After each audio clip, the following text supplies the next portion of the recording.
প্রিয় দর্শক, আপনাদের সবাইকে স্বাগত জানাচ্ছি। আমি এস এম আকাশ। দেখছেন দেশ ভাবনা, এই মুহূর্তের বাংলাদেশ। আজ আমরা মূলত পশ্চিমবঙ্গে যে বিজেপি ক্ষমতায় আসলো, এটাকে কেন্দ্র করে ভারত বাংলাদেশের সম্পর্ক কী দাঁড়াচ্ছে, তার মানে পশ্চিমবঙ্গে যে বিজেপি আসার ফলে বাংলাদেশের সম্পর্কের কোথায় কোথায় সতর্ক থাকা দরকার এবং কোথায় কোথায় সম্ভাবনা আছে, সেই সব বিষয় নিয়ে আমরা কথা বলার চেষ্টা করব। আমাদের সাথে দুজন অতিথি, আপনাদের সাথে পরিচয় করে দিই। আমাদের সাথে আছেন শাকিল আনোয়ার, জ্যেষ্ঠ সাংবাদিক এবং রাজনৈতিক বিশ্লেষক, আপনাকে স্বাগত জানাই। আমাদের সাথে আছেন ডেল এইস খান, লেখক ও রাজনীতিবিদ, আপনাকেও স্বাগত জানাই। শাকিল আনোয়ার, পশ্চিমবঙ্গের নির্বাচন অবশ্যই খেয়াল করেছেন, বেশ বাংলাদেশে সোশ্যাল মিডিয়া বলেন বা গণমাধ্যম বলেন, এই বিজেপি ক্ষমতায় আসা নিয়ে কিন্তু বেশ হাইপ এবং আলোচনা হচ্ছে বেশ এই গত এক সপ্তাহ ধরে। আমি যেটা জানতে চাই, যেহেতু এতদিন তৃণমূল ছিল, এখন বিজেপি ক্ষমতায় আসার পরে ঢাকার কোনো দুশ্চিন্তার কারণ আছে কিনা? দেখেন, দু দেশের সম্পর্ক কিন্তু পশ্চিমবঙ্গ একটা রাজ্য, তাই না? ইন্ডিয়ার অনেকগুলো রাজ্যের একটা রাজ্য। দু দেশের সম্পর্ক তো কেন্দ্রীয় সরকারের সাথে কেন্দ্রীয় সরকারের সম্পর্ক। সুতরাং একটা রাজ্যে একটা দল ক্ষমতা এসেছে, সেখানকার মানুষজন ভোট দিয়েছে, তাতে বাংলাদেশের চিন্তার কী কারণ আছে? এটা খুব সঙ্গত কারণেই কেউ প্রশ্ন করতে পারে যে একটা রাজ্যে, এরকম অনেক রাজ্যে তো বিজেপি এসছে, তাই না? অনেকগুলো রাজ্যে, বেশিরভাগ রাজ্যে এখন বিজেপি ক্ষমতায়। সেটা নিয়ে তো আমাদের চিন্তা নেই, তাহলে পশ্চিমবঙ্গ নিয়ে আমাদের এত চিন্তা করা? আমার মনে হয় চিন্তার কারণ আছে, সঙ্গত কারণ আছে। একটা হচ্ছে যে পশ্চিমবঙ্গ বাংলাদেশ, এই যে সম্পর্কটা আপনি দেখেন, এগুলো হিস্টোরিক্যাল, সাইকোলজিক্যাল, কালচারাল একটা আমাদের সম্পর্ক দীর্ঘদিনের, তাই না? দীর্ঘদিনের মানে গোড়াগুড়ি থেকে আর কি, এটা অস্বীকার করার কিছু নেই। তারপর বাংলাদেশের সাথে আপনি দেখেন যে ভারতের 4000 কিলোমিটারের মতো বর্ডার, তার 2200 কিলোমিটারই ওয়েস্ট বেঙ্গলের সাথে। এবং বাংলাদেশের সাথে ভারতের যে যোগাযোগ, সেই যোগাযোগটা কিন্তু মূলত পশ্চিমবঙ্গের সাথেই। মানুষজন যাতায়াত করে, মানুষজনের সাথে ক্রস কালচারাল যে মানে কন্ট্যাক্ট, হ্যাঁ, সেটা কিন্তু পশ্চিমবঙ্গের সাথেই অনেক বেশি। আপনার আসামে তো অনেক দিন ধরে বিজেপি ক্ষমতায়, ত্রিপুরাতে প্রায় 2-3 দফা হলো। সেটা নিয়ে কিন্তু বাংলাদেশের মানুষের অত দুশ্চিন্তা ছিল না, কারণ কি ওখানে কন্ট্যাক্টটা বেশি না, বাংলাদেশের মানুষের কন্ট্যাক্টটা বেশি হচ্ছে পশ্চিমবঙ্গের সাথে। এটা একটা কারণ, হ্যাঁ, যে সে কারণে পশ্চিমবঙ্গে কি হচ্ছে না হচ্ছে সেটা নিয়ে দুশ্চিন্তার কারণ আছে। আর একটা দুশ্চিন্তার কারণ আমার মনে হয়, সেটা হচ্ছে যে প্রেক্ষাপটের এই নির্বাচনটা হয়েছে, আপনি খেয়াল করেছেন কিনা জানি না, সেটা হচ্ছে, আমি ক্যাম্পেইনটা লক্ষ্য করেছি শুরু থেকে, অনেক দিন ধরে ক্যাম্পেইন হচ্ছে। আসলে ক্যাম্পেইনটার ফোকাস ছিল কি বিজেপির? বাংলাদেশ মুখে বলেননি কেন্দ্রীয় নেতারা, রিজিওনাল নেতারা বলেছেন বিজেপির সরাসরি বাংলাদেশ। কিন্তু ক্যাম্পেইনটার মূল লক্ষ্য ছিল যে বাংলাদেশ থেকে অবৈধ মানুষজন এসে, মুসলিমদেরকে বাংলাদেশ থেকে আসা অবৈধ অভিবাসী বলা হচ্ছে, তারা এসে পশ্চিমবঙ্গের নিরাপত্তা, পশ্চিমবঙ্গের অর্থনৈতিক নিরাপত্তা এবং পশ্চিমবঙ্গের সংস্কৃতি, সেগুলো বিপন্ন করে তুলছে। এটাই হচ্ছে ক্যাম্পেইনের মূল জিনিস ছিল। এবং আপনি দেখেন, যিনি মুখ্যমন্ত্রী হয়েছেন, আপনি যদি তার, শুভেন্দু অধিকারী, তার যদি আপনি ইউটিউবে গেলেই দেখতে পাবেন, হ্যাঁ, মানে ইন্ডিয়ান মিডিয়াতে গেলেও দেখতে পাবেন যে তিনি কি রেটোরিক্স ব্যবহার করেছেন, ভয়ঙ্কর। মানে বাংলাদেশকে তিনি ওই সময় 5ই আগস্টের পরে বাংলাদেশের পরিস্থিতির সাথে তিনি গাজার পরিস্থিতির তুলনা করেছেন এবং বলেছেন কি যে ইসরায়েল যেভাবে গাজায় ব্যবস্থা নিচ্ছে, বাংলাদেশও ওই ব্যবস্থা নেওয়া উচিত ভারতের। তার মানে কি এটা জেনোসাইডাল কল এক ধরনের, তাই না? তো এবং ক্রমাগতভাবে এবং ওই দেশের মুসলিমদেরকে তিনি এমনভাবে ব্র্যান্ডিং করছেন, ব্র্যাকেটিং করছেন যে এরা সব বাংলাদেশ থেকে যাওয়া অবৈধ মুসলিম। হ্যাঁ, এবং আপনি দেখেন সেখানে 6.5 লাখ থেকে 10 লাখ এরকম ফিগার বলা হয়, মানে এক্স্যাক্ট ফিগারটা কি, এই যে লোকগুলোকে ভোটার তালিকা থেকে বাদ দেওয়া হয়েছে, কোন যুক্তিতে বাদ দেওয়া হয়েছে? কোন যুক্তিতে বাদ দেওয়া হয়েছে? যে এদের সিটিজেনশিপের কোনো ঠিক নেই, প্রমাণ করতে পারেননি তারা। তাহলে কারা? এরা হচ্ছে অবৈধ অনুপ্রবেশকারী। তো কোথা থেকে পশ্চিমবঙ্গে অনুপ্রবেশ করবে? তাহলে বাংলাদেশ থেকে অনুপ্রবেশ করবে, তাছাড়া কোথা থেকে করবে? নেপাল থেকে বা শ্রীলঙ্কা থেকে তো করেনি, বা পাকিস্তান থেকেও করা সম্ভব না পশ্চিমবঙ্গে, তা না অনুপ্রবেশ।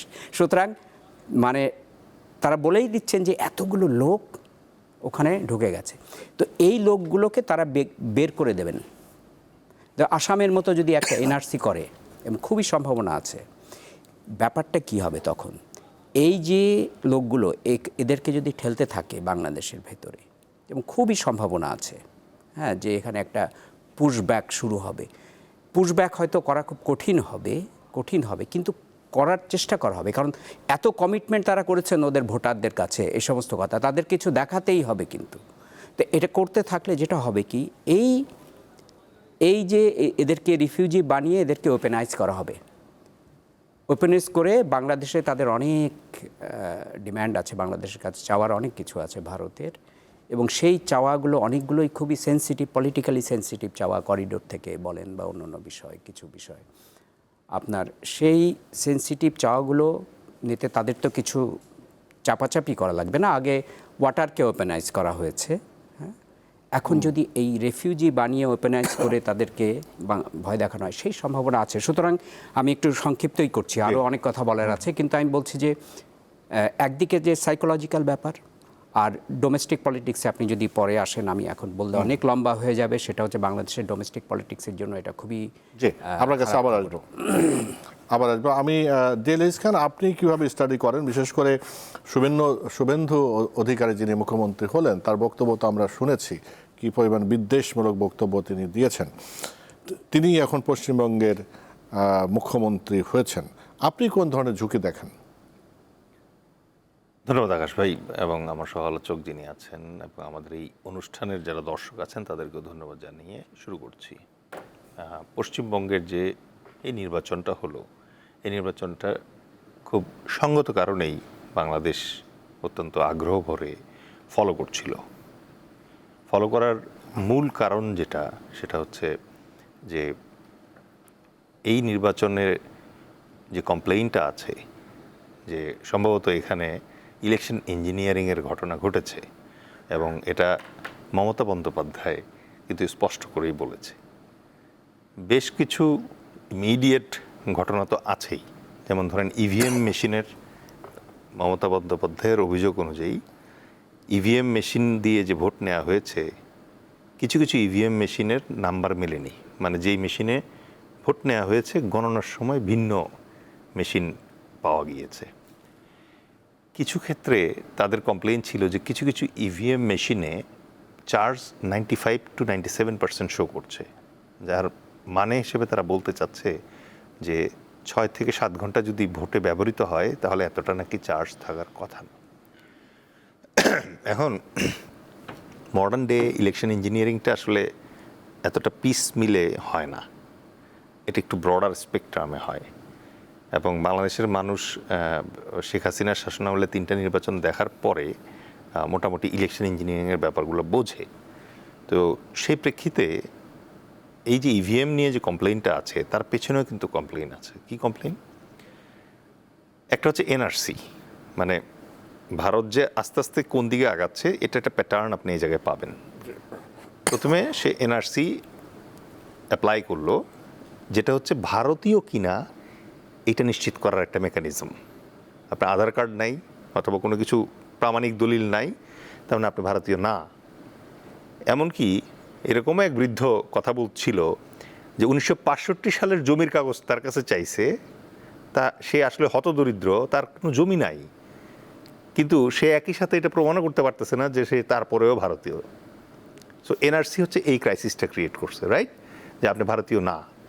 এবং মজার ব্যাপার হচ্ছে খুবই রিসেন্টলি আমরা মিডিয়ায় হেমন্ত বাবু, যিনি এই মুহূর্তে আসামের মুখ্যমন্ত্রী, তার একটা ক্লিপ দেখতে পেলাম যেখানে কোন পদ্ধতিতে বাংলাদেশিদেরকে পুশব্যাক করা হয় এটা একটা বিস্তারিত বর্ণনা দিয়েছেন, এবং এটা আর্কাইভ করে রাখা দরকার এবং এটার উপর বেস করে ইন্টারন্যাশনাল কমিউনিটিকে বাংলাদেশের আসলে অবজেকশন জানানো দরকার। সেখানে উনি বলেছেন সেটা হচ্ছে ভারতীয় সুপ্রিম কোর্ট একটা রায় দিয়েছে, যে রায়তে ভারতীয় সুপ্রিম কোর্ট বলেছে যে ম্যাজিস্ট্রেট লেভেলের কেউ যদি কোনো ভারতীয় নাগরিককে অভারতীয় বলে সন্দেহ করে এবং সেই নাগরিক যদি কোনো প্রামাণিক দলিল দেখাতে না পারে তাহলে তাকে ডিপোর্ট করে দেওয়া যাবে। কিন্তু কোন দেশে ডিপোর্ট করতে হবে এটা বলা নাই সুপ্রিম কোর্টের ইয়েতে। আমি এটা ওই হেমন্ত বাবুর জবান থেকেই বলছি। এবং এরা ন্যাচারালি যেটা হয় যে পশ্চিমবঙ্গ, আসাম, ত্রিপুরায় যত অভারতীয় পাওয়া যায় ন্যাচারালি তারা হচ্ছে পটেনশিয়াল বাংলাদেশি তাদের কাছে, সুতরাং তাদেরকে দলে দলে এখানে পাঠানোর ব্যবস্থা করছে। তো গেল হচ্ছে এনআরসির ইস্যু। 2 নম্বর ইস্যু যেটা হচ্ছে সিএএ। সিএএ মানে কি? সিএএ মানে হচ্ছে আফগানিস্তান, পাকিস্তান এবং বাংলাদেশের এই 3টা দেশের মুসলমান ছাড়া অন্য যে কোনো ধর্মের নাগরিক যদি ভারতীয় নাগরিকত্ব চায় তাহলে অগ্রাধিকার ভিত্তিতে তাদেরকে নাগরিকত্ব দেওয়া হবে। বাংলাদেশের কোনো হিন্দু যদি, অথবা বৌদ্ধ, খ্রিস্টান, জৈন, ঠিক আছে, সে যদি ভারতীয় নাগরিকত্ব চায় তাহলে তাকে অগ্রাধিকার ভিত্তিতে দেওয়া হবে, মুসলমানকে নয়। ঠিক আছে, তাহলে এই যে দেখেন আরেকটা জায়গা, সিএএ এবং এনআরসি এই দুটো তো ছিলই, তার সাথে এবার এই পশ্চিমবঙ্গের নির্বাচনের সময় অ্যাক্টিভেটেড হলো এসআইআর। এসআইআরের ঘটনাটা কি? এসআইআরের ঘটনা টু বি ভেরি স্পেসিফিক 31 লক্ষ মুসলমান এবং অবশিষ্ট যারা আছে তাদের বেশিরভাগ হচ্ছে হিন্দুর নমশূদ্র সম্প্রদায়ের মতুয়া, যারা আগে গোপালগঞ্জে ছিল। ঠিক আছে, গোপালগঞ্জে ছিল এই শিডিউল কাস্টের এরা। এই গোপালগঞ্জ থেকে 1947 সালে যখন দেশ ভাগ হয় তখন তারা আতঙ্কিত হয়ে মাইগ্রেট করে দলে দলে, এবং এই মুহূর্তে পশ্চিমবঙ্গের নাম্বার 2 শিডিউল কাস্ট হচ্ছে এই মতুয়া। এই মতুয়াদের বেশিরভাগই কিন্তু এবার ভোটার তালিকা থেকে বাদ পড়েছে। মোট বাদ পড়েছে কত ভোটার তালিকা থেকে? 91 লক্ষ, তার ভিতরে 31 লক্ষ মুসলমান। ঠিক আছে, তো একে তো হচ্ছে ভারতে মুসলমানরা ওভাবে মানে গ্রহণযোগ্য না বলে মিডিয়া রিপোর্টে বোঝা যায়। ঠিক আছে, এবং এই নির্বাচনের পরে ভারতীয় মিডিয়াতেই দেখা গেছে যে পশ্চিমবঙ্গে মুসলমানদের উপরে কিন্তু নিগৃহ অনেক বেড়ে গেছে, রাইট? তো তাহলে এই ধরেন 31 লাখ মুসলমান প্লাস মতুয়া যারা, এরা হচ্ছে নিম্নবর্ণের হিন্দু। সম্ভবত ভারত এখন সেই অখণ্ড ভারতের স্বপ্ন দেখে যেখানে সবাই ব্রাহ্মণ হবে। ঠিক আছে, হতে পারে তার প্রেক্ষিতেই তারা এই মতুয়াদেরকেও আর স্বীকার করতে চাচ্ছে না। তার মানে কি দাঁড়াইলো? 91 লাখ পোটেনশিয়াল বাংলাদেশি তারা ভাবতেছে যে এই মুহূর্তে পশ্চিমবঙ্গে আছে। কি ডেঞ্জারাস! প্লাস 19 লাখ কোথায় আছে? আসামে। তো হেমন্ত বাবুর হাতে 19 লাখ, আর এদিকে ধরেন শুভেন্দুর হাতে 91 লাখ। শুভেন্দু বাবুর হাতে 91 লাখ। তার মানে হচ্ছে আপনি এখন 12 লাখ রোহিঙ্গা নিয়ে নাভিশ্বাস তুলতেছেন, ওদিকে তো কোটির উপরে মনে করেন যে অপেক্ষা করতেছে। এবং এই জায়গায় হেমন্ত বাবুর জবানি থেকেই বলি আমাদের দর্শকদের জন্য, উনি বলতেছেন এসব মামলা নিয়ম অনুযায়ী কোর্টে পাঠানোর কথা।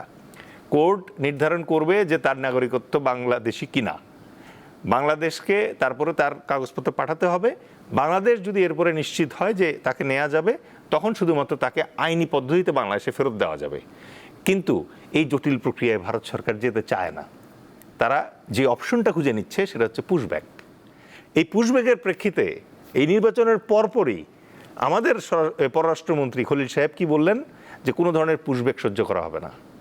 ঠিক আছে, উনি বলার পরের দিন ভারতীয় পররাষ্ট্র মন্ত্রণালয়ের মুখপাত্র বলল যে 2000-এর বেশি কেস পেন্ডিং আছে, এই কেসগুলোর ব্যাপারে অগ্রাধিকার ভিত্তিতে আপনাদের সমাধান চাই। তার মানে কি, পুশব্যাকের যে অঙ্কটা আমার বিজ্ঞ সহ আলোচক বলেছেন কিন্তু অলরেডি চলছে এখানে, এবং এটা একটা প্রেশার।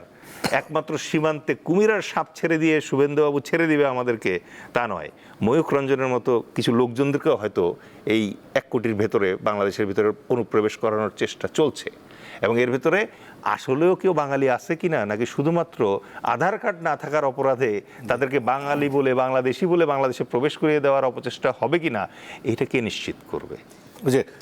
তবে আমার মনে হয়, আমি একটুখানি অ্যাড করি, সেটা হচ্ছে আমার মনে হয় যে এতগুলো মানুষকে যে ভারত বাংলাদেশের ভিতরে পুশ করে দেবে, আমার সেটা বিশ্বাস হয় না। একটা হচ্ছে ইউজ করবে আর কি বিষয়টা। আর একটা জিনিস হচ্ছে কি, আমি ধরে নিচ্ছি, I am giving benefit of doubt, সেটা হচ্ছে যে এই রেটোরিক্স দিয়ে তারা বিভিন্ন জায়গায় ইলেকশন জিতেছে।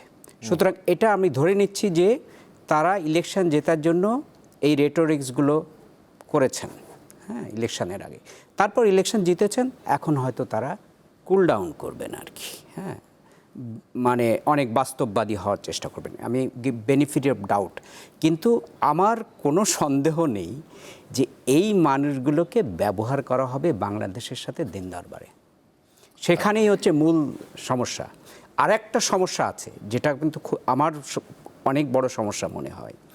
দেখেন, রেটোরিক্সের কিন্তু একটা বিরাট প্রভাব আছে দ্বিপাক্ষিক সম্পর্কে, আপনি এটা অস্বীকার করতে পারবেন না। হ্যাঁ, যে ওরা বলতে পারে যে আমার ডোমেস্টিক পলিটিক্সের জন্য আমি কি কথা বলি তা নিয়ে ঢাকা দিল্লির কোনো সম্পর্ক কি মানে কিছু আসে যায় না আর কি, হ্যাঁ, এটা আমার ডোমেস্টিক পলিটিক্সের ব্যাপার না। ডোমেস্টিক পলিটিক্সের ব্যাপার না। ডোমেস্টিক পলিটিক্সে যে রেটোরিক্স হয় সেটা সম্পর্কের ক্ষেত্রে প্রভাব ফেলে, সম্পর্কের ক্ষেত্রে প্রভাব ফেলে। এবং সবচেয়ে বড় যেভাবে বাংলাদেশেও তো অ্যান্টি ইন্ডিয়ান একটা sentiment is strong, very strong, এটা অস্বীকার করার কিছু নেই। এবং যে রেটোরিক্স তারা দেখেছে ওয়েস্ট বেঙ্গল ইলেকশনের আগে, হ্যাঁ, তাতে করে বাংলাদেশের যে সমস্ত মানুষগুলো আপনার এই ভারতীয় আধিপত্যবাদ উইদিন কোর্ট, তারপরে হচ্ছে যে হিন্দুত্ববাদ এবং সেখানকার মুসলমানরা খুবই বিপন্ন হয়ে গেছে, এগুলো নিয়ে যারা ইমোশনালি অনেক চার্জড, তাদের ভেতরে ওইটা আরও বাড়বে। এবং বাড়লে যেটা হবে, এই যে এই দেশের গভর্নমেন্ট ভারতের সাথে একটা সম্পর্ক স্বাভাবিকরণের চেষ্টা করছে, তারা কিন্তু বিপদে পড়বে। কারণ কোনো ধরনের কোনো ডিফিকাল্ট সিদ্ধান্ত নেওয়ার ক্ষেত্রে এই সম্পর্কে তাদেরকে কিন্তু এই ডোমেস্টিক পলিটিক্সের কথা ভাবতে হবে। এবং এই ডোমেস্টিক পলিটিক্স, বাংলাদেশের ডোমেস্টিক পলিটিক্সে যদি অ্যান্টি ইন্ডিয়ানিজম যদি আরও বেশি মানে বাড়ে আর কি, সেন্টিমেন্টটা যদি আরও বেশি স্ট্রং হয় এই রেটোরিক্সের কারণে ওয়েস্ট বেঙ্গল ইলেকশনের, তাহলে তো মানে খুব সমস্যা হবে এই তারেক রহমানের গভর্নমেন্টকে। এবং আপনার কাছে যখন ফিরে আসি তখন জিজ্ঞাসা করব যে আপনার এই যে ডোমেস্টিক পলিটিক্সে যেটা বলে প্রভাব ফেলবে, এবং এটা স্বাভাবিকভাবেই যে বাংলাদেশের মানুষের মধ্যে একটা অ্যান্টি ইন্ডিয়ান সেন্টিমেন্ট আছে, অনেক মানুষের মধ্যেই আছে। তো এই সব কাজকর্ম যখন রেটোরিক এবং আমরা যখন দেখি প্র্যাকটিক্যালে এইগুলো হচ্ছে, তখন তো এগুলো বাড়বেই। আপনাদের কাছে ফিরবো এইসব বিষয় আমি তো সেটাই বলছি, রেটোরিক্সের একটা তো ইম্প্যাক্ট, সাইকোলজিক্যাল ইম্প্যাক্ট আছে। আমি শাকিল ভাইকে দিয়ে আবারও শুরু করি। মানে যেটা আপনারা দুজনই ঝুঁকির কথা বলেছেন, সেটা নিয়ে হয়তো পরবর্তীতে আরও একটু আলোচনা করব, কিন্তু সম্ভাবনা কি কি হতে পারে সেটা নিয়েও একটু আলোচনা করে। যেটা আপনি শুরুতে বলছিলেন যে একটা রাজ্য বিজেপি জিতেছে, অনেক জায়গাতে জিতেছে, আমরা তো আসলে পশ্চিমবঙ্গে কেন আমাদের জন্য ইম্পর্টেন্ট, বা আমাদের আশেপাশে রাজ্যে জিতলে কী জন্য আমাদের জন্য ঝুঁকি বা সম্ভাবনা তৈরি করে। কিন্তু কেন্দ্রে তো দীর্ঘদিন ধরে বিজেপি সরকার আছে, কিন্তু এখন পশ্চিমবঙ্গ সরকারে যারা ছিলেন, বিশেষ করে মমতা, এই তিস্তা চুক্তি তো তার কারণে হতে পারে না, এটাই আমরা মিডিয়াতে দেখেছি যে তিনি বিরোধিতা করেছেন। কিন্তু এখন যেহেতু রাজ্য এবং কেন্দ্রীয় সরকারে বিজেপি আছে, এতে করে কি তিস্তা চুক্তিটা সহজ হতে পারে? দেখেন, এই ন্যারেটিভটা দেওয়া হচ্ছে ভারতে, মিডিয়াতে আমি দেখছি এই ন্যারেটিভটা দেওয়া হচ্ছে যে মমতা ব্যানার্জির কারণে তিস্তা চুক্তি করা যায়নি, তো এখন হয়তো হতে পারে। এখন দেখ, একটু পেছনে যাওয়া দরকার। মমতা ব্যানার্জি এটা 2013 সালে বোধহয় তিস্তা চুক্তি, তখন কিন্তু বিজেপি সরকারে না, তখন কিন্তু কংগ্রেস সরকারে। মমতা ব্যানার্জি তখন কেবল ক্ষমতায় এসছেন বোধ হয় পশ্চিমবঙ্গে, তাই না? তিনি তখন চেষ্টা করছেন নিজের ক্ষমতাটাকে কনসলিডেট করার, ঠিক আছে? তিনি যে যুক্তি তখন দিয়েছিলেন, কেন তিনি মানেন না, তিনি বলছেন যে তিস্তার আপস্ট্রিম থেকেই সমস্ত পানি নিয়ে নেওয়া হচ্ছে, আমার উত্তরবঙ্গেই পানি নেই, তাহলে আমি বাংলাদেশকে শুকনো মৌসুমে পানি দিলে আমার কৃষকের কি হবে, এই ছিল তার যুক্তি। আচ্ছা, এই যুক্তি কতটা যৌক্তিক ছিল, এই যুক্তিটা কতটা যৌক্তিক ছিল? কথাটা কিছুটা ঠিক ছিল। আপনার সিকিমে আপনার হাইড্রো ইলেকট্রিক একটা প্রজেক্ট করা হয়েছিল, তখন প্রচুর পানি কিন্তু সেখান থেকে যাচ্ছিল, আপস্ট্রিম থেকে বিভিন্ন জায়গা থেকে পানি নিয়ে নেওয়া হচ্ছিল, মানে পশ্চিমবঙ্গের আগেই, হ্যাঁ, ঠিক আছে। মমতা ব্যানার্জি বোধহয় তখন বলেছিলেন, as far as I can remember, Mamata Banerjee তখন বলেছিলেন যে তিস্তার সাথে তাহলে অন্য যে সমস্ত নদী আছে সেই নদীর পানিগুলো তিস্তায় এনে ফেলো, প্রবাহ বাড়ুক, তারপরে হোক। তিনি তার রাজনীতি করেছেন। তিনি দেখাতে চেয়েছেন পশ্চিমবঙ্গের মানুষকে, তার ভোটারদেরকে, আমি আমার স্বার্থ রক্ষা করছি রাজ্যের। ঠিক আছে? আচ্ছা, এখন সত্যি কি বিজেপি গভর্নমেন্ট তারপরে চায় যে বাংলাদেশের সাথে তিস্তা নিয়ে বাংলাদেশের সাথে চুক্তিটা হয়ে যাক? দেখতে হবে কিন্তু, ঠিক আছে, দেখতে হবে। এবং শুভেন্দু অধিকারী কি বাংলাদেশের প্রতি খুবই সিম্প্যাথেটিক হয়ে তিনি বলবেন না ঠিক আছে হয়ে যাক? দেখতে হবে, ঠিক আছে? নাকি তারা এটাকে দর কষাকষির, পানি নিয়ে দর কষাকষি বহুদিন ধরে চলছে। প্রথম প্রমাণটা হবে সামনে ডিসেম্বর মাসে, হ্যাঁ, যে তারা কতটা পানি শেয়ারিং নিয়ে সিম্প্যাথেটিক বাংলাদেশের ব্যাপারে। গঙ্গা চুক্তিটা রিনিউ করতে হবে। তখন কিন্তু ইটস এ বিগ মানে টেস্ট হবে তখন, যে পানিকে তারা দর কষাকষির ওয়েপেন করবে কি করবে না, দেখতে হবে। আমি আপনার কাছে আসি, যেটা হলো যে ওই যে এখন তো দেখতে হবে, সেটাই আমার কাছে বোধহয় আপনার কাছে প্রশ্নটা এই ধরনেরই, যে আমরা এর আগে দেখেছি মমতার বলা হচ্ছে যে যখন এর আগে তো কংগ্রেস সরকার যখন ছিল, চুক্তিটা হয়ে যায় মনমোহন সিংহ তো আসলেন বাংলাদেশে, তখন বোধহয় মমতাকে সাথে করে নিয়ে আসছিল, কিন্তু শেষ পর্যন্ত হলো না, মমতার আপত্তির কারণে হলো না। কিন্তু বিজেপি কি আসলে আদৌ তিস্তা চুক্তি কথা ভাবে কিনা, বা তার পক্ষে আছে কিনা, বা গঙ্গা চুক্তিরই বা কী হবে রিনিউ করার? ধন্যবাদ। আমি যুক্তি এবং অ্যাকশন যেগুলো আছে তার প্রেক্ষিতে বলার চেষ্টা করি। প্রথমে যদি আমরা দেখি যে এখন যে মুখ্যমন্ত্রী যিনি হলেন পশ্চিমবঙ্গের, শুভেন্দু অধিকারী, তিনি তো ইভেন মমতা ব্যানার্জির যে নিজের আসন আছে সেটা তো জিতেছেন, ঠিক আছে? এখন ইলেকশনে ইঞ্জিনিয়ারিং হয়েছে কি হয় নাই এটা তো আমাদের ডিবেট না, এটা মমতা ব্যানার্জি, তৃণমূল কংগ্রেস বরং তাদের ডিবেট। বাট এই মুহূর্তে তো অধিকারী বাবু মুখ্যমন্ত্রী। তো এই শুভেন্দু অধিকারী কে?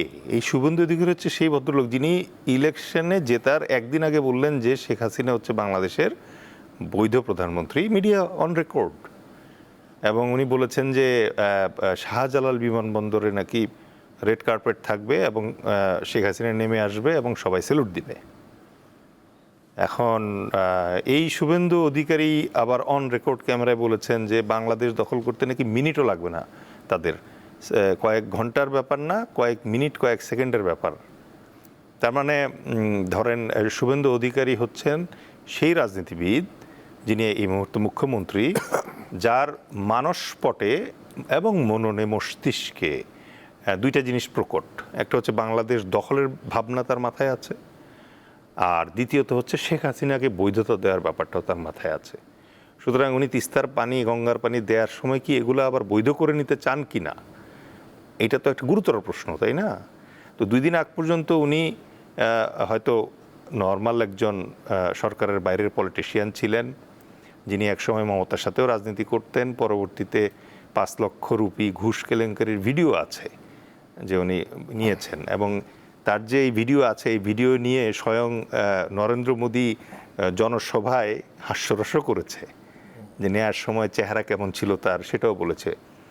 তো সেই ভদ্রলোকের সেই ভিডিও এখন বিজেপির যে পেজ ছিল, পেজ থেকে অপসারণ করা হয়েছে, এবং কালের পরিক্রমায় সেই শুভেন্দু অধিকারী এখন বিজেপি মনোনীত পশ্চিমবঙ্গের মুখ্যমন্ত্রী।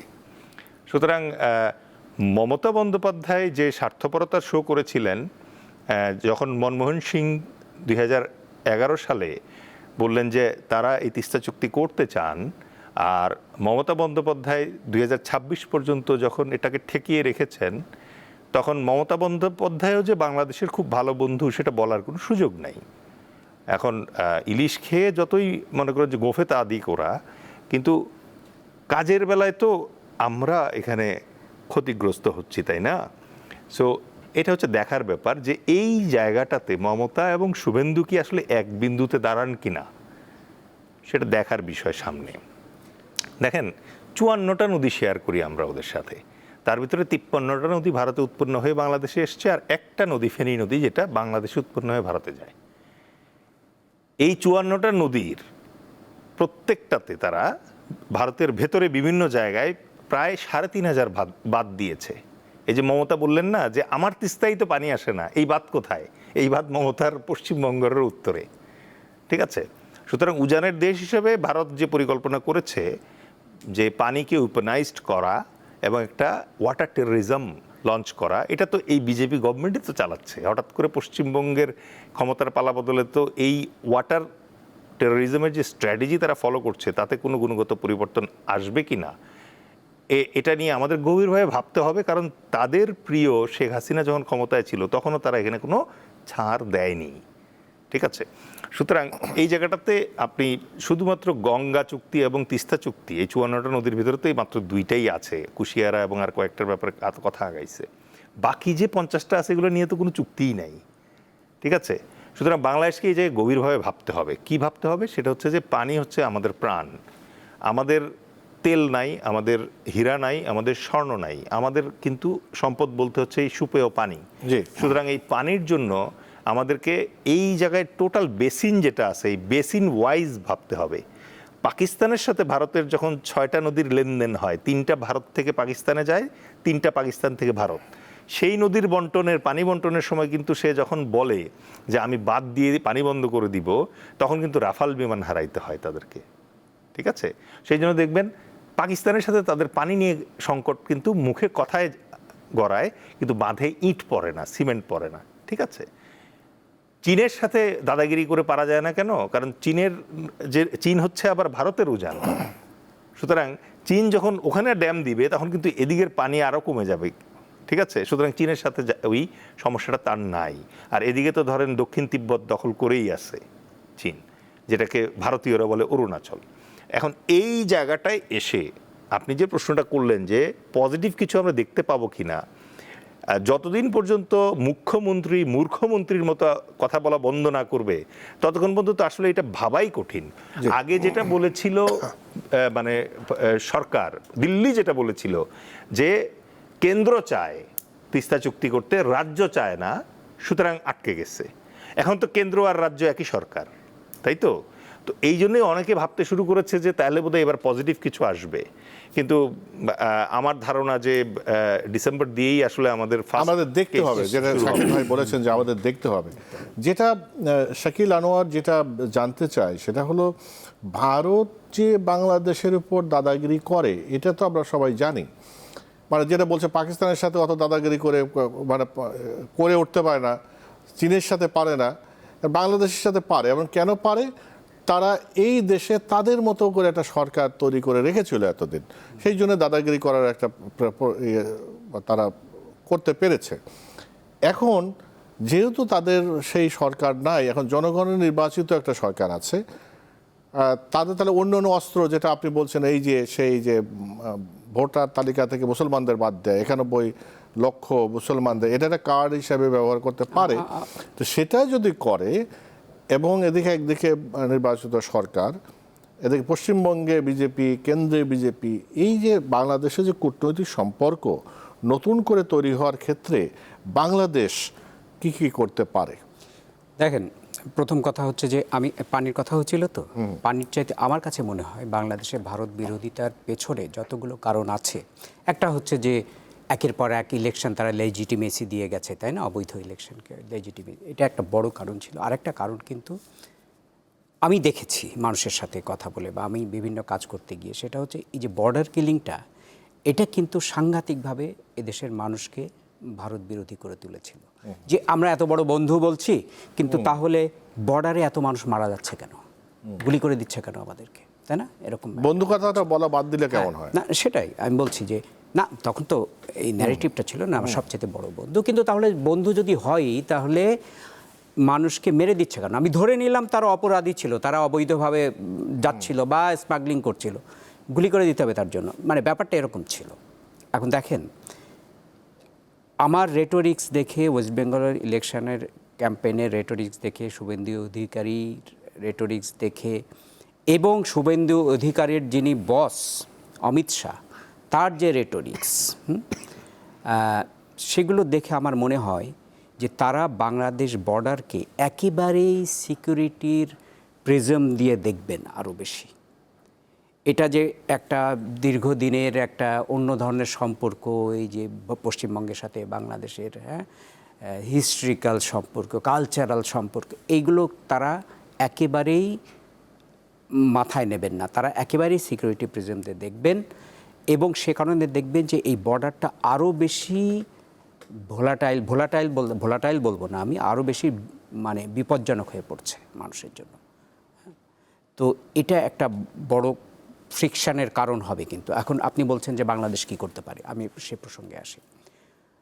বাংলাদেশের কার্ড যে নেই আমি বলবো না। প্রথম কথা হচ্ছে আপনি যেটা বলছিলেন যে এখন একটা নির্বাচিত সরকার, যারা অনেক মানে 2/3 মেজরিটি নিয়ে তারা এসছে, সুতরাং জনগণ আমার সাথে আছে। বাংলাদেশের কিন্তু একটা অনেক বড় দেশ এখন, বাংলাদেশ কিন্তু 18 কোটি দেশের মানে ছোট দেশ, কিন্তু অনেক বড় দেশ ওই অর্থে। তো সুতরাং সেই শক্তিটা তার আছে, এই সরকারের আছে। দ্বিতীয় সেটা হচ্ছে যে বাংলাদেশ অবস্থানগত কারণে ভারতের কাছে অত্যন্ত প্রয়োজনীয় একটি দেশ। ভারতের সবচেয়ে সেন্সিটিভিটি হচ্ছে নর্থ ইস্ট, তাই না, তাদের রাজ্যগুলো, সেখানে তাদের সিকিউরিটি একটা কনসার্ন আছে, লেজিটিমেট সিকিউরিটি কনসার্ন আছে, এবং সেটার জন্য সেই বাংলাদেশ খুব জরুরি, বাংলাদেশটা খুব জরুরি অবস্থানগত কারণে। সুতরাং সেইটা তারা বাংলাদেশের, আরেকটা হচ্ছে সিকিউরিটি কনসার্ন আছে, তাই না, সিকিউরিটি কনসার্ন আছে। তো এই দুটো কারণে, সেটাও নর্থ ইস্টের সাথে সম্পর্কিত সেই সিকিউরিটি কনসার্নটা মোস্টলি। তো এটা তো বাংলাদেশকে বুঝিয়ে শুনিয়েই এটাকে তাদেরকে মানে স্বার্থটা আদায় করতে হবে, তাই না, স্বার্থটা আদায় করতে হবে। সুতরাং বাংলাদেশেরও হাতে কিন্তু কার্ড আছে, কার্ড আছে। এই কার্ডটা খেলতে হবে ঠিকমতো। কত ক্লেভারলি এই কার্ডটা খেলতে পারবে তারপরে নির্ভর করবে যে আপনি পানির যখন মানে চুক্তির কথা আসবে, বা বর্ডারের চুক্তির কথা আসবে, বা আমার দেশে পুশব্যাক করা যাবে না ইচ্ছা মতো, এই নেগোসিয়েশনগুলো যখন আসবে, তখন এই কার্ডটা আপনি কতটুকু ক্লেভারলি খেলতে পারেন ডিপ্লোম্যাটিক্যালি, পলিটিক্যালি। আমি মনে করব যে ডিপ্লোম্যাটিক্যালির চাইতে পলিটিক্যালি কত ভালো খেলতে পারেন, তারপরে নির্ভর করছে যে আপনি কতটা সমতার সাথে সম্পর্কটা রাখতে পারবেন। জি, অনেক ধন্যবাদ। ডেলিস খান, আপনি কি মনে করেন যে বাংলাদেশের এখন যে দিন দরবার করার যে বিষয়, বাংলাদেশের সাথে ভারতের যে সম্পর্কের ক্ষেত্রে, এখন তো একটা নতুন সরকার, যে সরকারের পেছনে জনসমর্থন রয়েছে, নির্বাচিত সরকার, জনগণের মানে প্রত্যক্ষ ভোটে নির্বাচিত সরকার রয়েছে, কিন্তু সেক্ষেত্রে ভারতের যে এই যে কার্ডগুলো তারা খেলতে পারে বলে আমরা মনে করছি, কারণ এগুলো তো একটা যে কাজগুলোই করেছেন তাদের তো একটা ইন্টেনশন অবশ্যই আছে। তো সেক্ষেত্রে বাংলাদেশ আসলে কি করতে পারে, বিশেষ করে বর্ডারের কথা যদি বলেন, আমরা দেখেছেন যে এই দুইজন বোধহয় গতকালও ব্রাহ্মণবাড়িয়া সীমান্তে দুইজনকে গুলি করে মেরেছে, তো প্রায়ই তো তারা এই কাজটা করছে। না, এটা তো আসলে ঐতিহাসিক সত্য যে ভারতের সাথে বাংলাদেশের যে 4096 কিলোমিটার সীমান্ত আছে, এই সীমান্তটা হচ্ছে পৃথিবীর নৃশংসতম সীমান্তের একটি। এবং এই সীমান্তের যে বিএসএফ আছে, তাদেরকে বর্ডার সিকিউরিটি ফোর্স বলার চেয়ে অনেকে বুচার সিকিউরিটি ফোর্সই বলতে চায়। কারণ শুধুমাত্র নিরস্ত্র অবস্থায় একজন মানুষ যখন সীমান্ত অতিক্রম করার চেষ্টা করে, তখন যখন তাকে আপনি গুলি করে মেরে ফেলেন, কোনো বিচারের সুযোগ নাই, কোনো মানে কেন সে ক্রস করলো, কি উদ্দেশ্য ছিল, এগুলো কোনো কিছু যাচাই ছাড়াই আপনি যখন গুলি করে মেরে ফেলেন, এবং মাঝে মাঝে আপনার বীরত্ব দেখানোর জন্য যখন তার কাটার উপরে কিশোরী ফেলানিকে আপনি ঝুলিয়ে রাখেন কয়েকদিন, এবং ওই লাশটা নামাইতে দিতে চান না, তখন এখানে না আসলে শুধুমাত্র আপনি এই যে দুইটা দেশের রিলেশন আছে, এই রিলেশনটা খুব সহজভাবে দেখা খুব কঠিন হয়ে যায়। এখানে আপনাকে জিওগ্রাফি মাথায় রাখতে হবে, এখানে আপনাকে সিকিউরিটি ডাইমেনশনটা মাথায় রাখতে হবে, আপনাকে মাথায় রাখতে হবে এই দুইটা দেশের ভেতরে যে ডেমোগ্রাফি আছে এবং ইতিহাস আছে, ঠিক আছে। এখন এই জিনিসগুলো মাথায় রেখে যখন আপনি দেখবেন, তখন আপনি যেটা দেখতে পাবেন, স্পেশালি আমরা যদি অনেক লম্বা ইতিহাসে না যাই, নিকট অতীতে আমরা যেটা দেখব যে এই ইন্টারিমকেই তো তারা মৌলবাদী সরকার, ইউনূসকে একজন মৌলবাদী শাসক, এগুলো বলার চেষ্টা করেছে। তারা তাদের পুরা মিডিয়া যে ফ্যাকাল্টি আছে এটা নিয়ে তারা ঝাঁপিয়ে পড়েছিল একটা প্রোপাগান্ডা ক্যাম্পেইনে, যেখানে বাংলাদেশের মাইনরিটি কার্ডটা তারা ওই সময় খুব চমৎকারভাবে খেলার চেষ্টা করেছিল, যেটা আসলে ধোপে টেকে নেই। ঠিক আছে, তো এই জাতীয় জায়গাতে এসে এখন ধরেন নতুন করে এই যে 91 লাখ আর এদিকে 19 লাখের যে নতুন থ্রেট এবং পুশব্যাক পুশিনের যে কার্ডটা তারা প্রিপেয়ার করছে, এটাও তারা এখন র্যান্ডমলি ইউজ করবে আমাদের এগেনস্টে লিভারেজ পাওয়ার জন্য, অস্থির করে রাখার চেষ্টা করবে এই জায়গায়। এখন বাংলাদেশের কাছে ভারতের স্বার্থের জায়গাটা খুবই সীমিত। দুইটা মাত্র জায়গায় ভারতের স্বার্থ আছে বাংলাদেশে। একটা হচ্ছে মেইনল্যান্ড ইন্ডিয়ার সাথে সেভেন সিস্টার্সের যোগাযোগের জন্য আমাদের ভেতর দিয়ে ট্রানজিট দরকার তাদের। আদারওয়াইজ মনে করেন সেই আগরতলা থেকে কলকাতা 1400 কিলোমিটার, আর বাংলাদেশের পেটের ভেতর দিয়ে যেতে পারলে 500-550 কিলোমিটার। সুতরাং এটা অনেক ফুয়েল বাঁচায়, অনেক সময় বাঁচায়, সুতরাং এটা ওরা চায়। আর দ্বিতীয় যে স্বার্থ আছে সেটা হচ্ছে যে বাংলাদেশে খুব স্ট্রং কাউন্টার টেররিজম ড্রাইভ আছে। এই কারণে বাংলাদেশের নর্মালি আমরা এই যে ধরেন ভারতে এই মুহূর্তে প্রায় 60টা বিচ্ছিন্নতাবাদী আন্দোলন চলছে, তারা এটাকে অত্যন্ত কঠোরভাবে দমানোর চেষ্টা করছে, যার ভিতরে ধরেন নকশালিস্ট আছে, নাগাদের আন্দোলন আছে, আসামিদের আন্দোলন আছে, বিচ্ছিন্নতাবাদী আন্দোলন, এগুলো এদেরকে বাংলাদেশ ঠাঁই দেয় না বাংলাদেশের ভূমিতে। এইটা তো ভারত সবসময় চায় যে বাংলাদেশ তাদের এই সাপোর্টটা দিক, আদারওয়াইজ তো এই দেশগুলো বিভিন্নভাবে মানে টেরোরিজমটা ছড়ায় পড়বে এই জায়গায়। তো এখন এই দুটো স্বার্থ রক্ষা করার ছাড়া বাংলাদেশের ব্যাপারে ভারত খুব একটা আগ্রহী না, সেটা বোঝা যাচ্ছে। সো এইরকম একটা পরিস্থিতিতে বাংলাদেশকে খুব সতর্ক পদক্ষেপ রাখতে হবে, কারণ বাংলাদেশকে মাথায় রাখতে হবে যে বাংলাদেশ এই মুহূর্তে আসলে কোনো বাফার কান্ট্রি না। বাংলাদেশ হচ্ছে একটা ব্রিজ। কিসের ব্রিজ? ব্রিজ হচ্ছে এই মুহূর্তে বে অফ বেঙ্গলের কারণে বাংলাদেশে 3টা দেশের ইন্টারেস্ট প্লে করতেছে। এটা হচ্ছে চায়না, একটা হচ্ছে ইন্ডিয়া, আর একটা হচ্ছে ইউএসএ, রাইট? তো এই 3টা দেশের যে ইন্টারেস্ট আছে এইটাকে হেজিং করাটা বাংলাদেশের জন্য এখন একটা প্রায়োরিটি। এখন অনেকে বলবো যে এটা কীভাবে করবে, কারণ পাকিস্তান করতেছে না। পাকিস্তান তো একই সাথে মনে করেন যে চীন এবং ইউএসএ দুজনেরই ফ্রেন্ড, ওহি এবং নকুল দুজনের বন্ধু চীন। তাহলে এই জায়গায় মনে করেন যে আমার কি হইতে হবে, আমার হইতে হবে ভারত এবং চীন দুজনের ভেতরই ফ্রেন্ড। বাংলাদেশের জন্য কাজ একটু সোজা হয়ে গেছে, কারণ চীন যে পরিমাণ রেসে আগায় গেছে এখন, স্পেশালি এই ইরান ক্রাইসিসের পরে পুরো পৃথিবী মনে করেন যে থরথর করে মানে থরহরিকম্প, কিন্তু একটা মাত্র দেশ ঠান্ডা মাথায় বসে আছে, সেটা হচ্ছে চীন। ঠিক আছে, এবং চীন লিড করতেছে সব কিছু। পেট্রোডলার শিফট হয়ে এখন পেট্রো ইউয়ানে যাওয়ার সময় চলে আসছে। এরকম একটা পরিস্থিতিতে চীন যেহেতু ভারতেরও উজানের রাষ্ট্র, সুতরাং তিস্তা পোহা পরিকল্পনা এবং অন্যান্য নদীর যে ম্যানেজমেন্ট আছে, এই জায়গায় কিন্তু চীনের সাথে ফ্রেন্ডশিপ আমাদের ভালো কাজে লাগবে। ঠিক আছে, এটা আমাদের মাথায় রাখতে হবে। একই সাথে পাকিস্তান যেহেতু বুনো ওই যে বুনো ওলের এগেনস্টে বাঘা তেঁতুল হচ্ছে পাকিস্তান, সুতরাং পাকিস্তানের সাথে আমাদের যেহেতু ধর্মীয় মিল আছে, প্লাস হচ্ছে ধরেন পাকিস্তান এবং বাংলাদেশ ঐতিহাসিকভাবে সংযুক্ত আছে, এবং পাকিস্তান এবং বাংলাদেশ যখন নিকটে থাকে তখন আসলে এই বুনো ওলটা একটু কন্ট্রোলে থাকে। সুতরাং এটাকে কন্ট্রোলে রাখার জন্য পাকিস্তানের সাথেও আমাদের নৈকট্য থাকতেই পারে এই জায়গায়, কারণ পার্মানেন্ট ফ্রেন্ডশিপ বলতে ইন্টারন্যাশনাল ডিপ্লোমেসিতে কোনো কথা নাই, আছে হচ্ছে পার্মানেন্ট ইন্টারেস্ট। বাংলাদেশকে তার ইন্টারেস্টের জায়গাটা খুঁজে বের করতে হবে। দুইটা জায়গায় সমস্যা আছে এই জায়গায়, আমি জানি না আর কতটুকু সময় আছে। 2 মিনিটে আমি বলার চেষ্টা করি। দুইটা জায়গায় সমস্যা আছে। এই সমস্যা দুইটা না থাকলে পরে আজকে আকাশ ভাই আপনিও যদি আমাদের মাননীয় প্রধানমন্ত্রী হতেন, তাহলে আমরা শক্তিশালী রাষ্ট্র হিসেবে এইখানে টিকে থাকতাম। কারণ প্রথমেই আমাদের একটা জিনিস মাথায় রাখতে হবে, সেটা হচ্ছে যেই ভারত ধরেন গোয়া দখল করে ফেলছিল, হায়দ্রাবাদ দখল করে ফেলছিল, সিকিম দখল করে ফেলছিল, সেই ভারত পারলে বাংলাদেশ দখল করে ফেলতো, কিন্তু করে নাই মানে হচ্ছে পারে না। এই জিনিসটা মাথায় রাখতে হবে। শুভেন্দুবাবু এখন 1 মিনিটে বলুক আর 1.5 মিনিটে বলুক, ওনার দেশের সামরিক কর্মকর্তারা খুব ভালো মতোই জানেন এই বাংলাদেশ দখল করে ফেলা এত সহজ নয় ঐতিহাসিকভাবে। সুতরাং বাংলাদেশ স্বাধীন থাকবে, কিন্তু তাহলে সমস্যাটা কোথায়? সমস্যাটা হচ্ছে দ্বিবিধ। আমি যেটা বললাম, প্রথম সমস্যা হচ্ছে আমাদের পলিটিশিয়ানরা খুব সস্তায় বিক্রি হয়। ঠিক আছে, খুবই সস্তায় বিক্রি হয়, এবং তাদের ভিতরে ওই জুনুনটা নাই, ওই দেশের জন্য যে মানে ধরেন ইরানি নেতৃত্বের ভিতরে যে ইয়াটা থাকে, যে একদম হৃদয়ের গভীরে দেশের জন্য যে মানে আমার রক্ত বেঁচে দিব কিন্তু দেশের মাটি বিক্রি করব না, ওই জিনিসটা আমাদের পলিটিশিয়ানদের ভিতরে এখনও গ্রো করে নাই। ঠিক আছে, এটা হচ্ছে একটা। আর 2 নম্বর সমস্যা আমরা অশিক্ষিত। ঠিক আছে, আমরা এত বেশি অশিক্ষিত যে আমরা নিজের দেশের স্বার্থ বুঝি না। ঠিক আছে? সো আমাদের দেশের মানুষকে আপনার শিক্ষিত করতে হবে। আর আরেকটা যেটা হচ্ছে পলিটিক্যাল যে স্পেকট্রামটা আছে, ওইখানে তো চেঞ্জ আল্লাহ চাইলে আসবে। কারণ আল্লাহও কিন্তু এখানে একটা ইশারা দিয়ে দিছে, বলছে যেই জাতি যেমন তার নেতা ওরকম হবে। আগে আমাদের ভাই মানুষের পিছনে ইনভেস্টমেন্ট বাড়াতে হবে। আমাদের দেশে বারবার বোঝানো হয় যে আমাদের দেশে মানুষ হচ্ছে আমাদের বোঝা।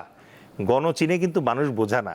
আজকে গণচীনে যখন আপনার ফুড পান্ডার খাবার আসে হচ্ছে ড্রোনে করে, আর আপনার ওই চীনের মানুষের বাসার রোবট গিয়ে খাবার রিসিভ করে নিয়ে আসে। ওদের দেশের জনসংখ্যা তো অনেক বেশি ছিল। আমাদের দেশে প্রথমে যেটা করতে হবে, আমাদের এই শিক্ষা ব্যবস্থাটাকে ঠিক করে মানুষকে শিক্ষিত করতে হবে। যেদিন আপনি মানুষকে শিক্ষিত, সচেতন এবং গৌরব সমৃদ্ধ করতে পারবেন, দেশপ্রেমিক করতে পারবেন, সেদিন আপনার নেতা অটোমেটিক্যালি মাথা উঁচু করে কথা বলবে। জি, অনেক ধন্যবাদ। আমরা শেষ করে শাকিল আনোয়ার আপনার বক্তব্য দিয়ে, সেটা হলো আমরা যেমন চাই বাংলাদেশ, মানে আমরা যেমন চাই যে প্রতিবেশী দেশের সাথে একটা ভালো সম্পর্ক থাকুক মর্যাদার ভিত্তিতে এবং স্বার্থের ভিত্তিতে, তাদের স্বার্থ আমরা দেখব, আমাদের স্বার্থ তারা দেখবে। কিন্তু ওই যেটা মানে এর আগে কেন ইন্ডিয়ান সেন্টিমেন্ট হয়েছে, তার কারণ সবসময় তারা তাদের স্বার্থ দেখেছে, আমাদের স্বার্থ দেখে না। আমাদের এখানে যারা ক্ষমতায় ছিল তারাও তাদেরকেই বলেছে ভারতকে যা দিয়েছি সারাদিন তারা চিরজীবন তারা মনে রাখবে, এগুলো তো তারা বলেছে তো এখন আমাদের স্বার্থ তো দেখতে হবে। সেই স্বার্থ দেখার ক্ষেত্রে ভারতের সদিচ্ছায় কতটা আছে আপনি মনে করেন? বিশেষ করে যদি বলি যে আমরা দেখেছি যে হাই কমিশনার আসবেন, ঘোষণা দেওয়া হয়েছে, তিনি একজন রাজনীতিবিদ। এটা একটু মানে একটু আনইউজুয়াল। এর আগে বোধহয় একবার এরকম ঘটনা ঘটেছে। তো এটাকে কি ভারত করে ইঙ্গিত দিচ্ছে কিনা যে আমরাও চাই? আমি একটু পজিটিভ নোট দিলাম আপনাকে। না, হতে পারে। আমি এখনো পর্যন্ত ভারতের সাথে কোনো ধরনের আর্মড কনফ্লিক্টের কোনো বিন্দুমাত্র সম্ভাবনা দেখি না। সেই সম্ভাবনা একেবারেই আমার মনে হয় না এটা নিয়ে আমাদের এখনই চিন্তা করার কোনো বিষয় আছে।